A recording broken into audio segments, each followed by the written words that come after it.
If you do not know the exact location of your point on the map, you can make use of a Google Maps address search.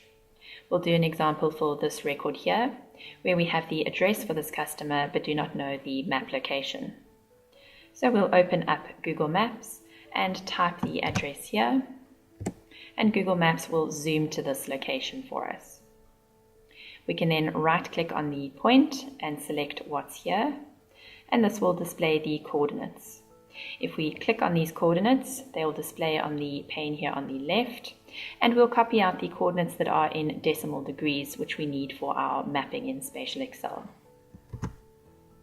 We'll then go back to our spreadsheet and we will paste our coordinates here.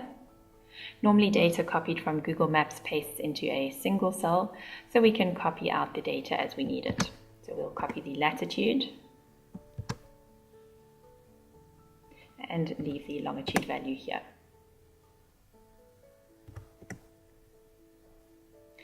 We can now use the zoom and highlight tool to zoom to this record.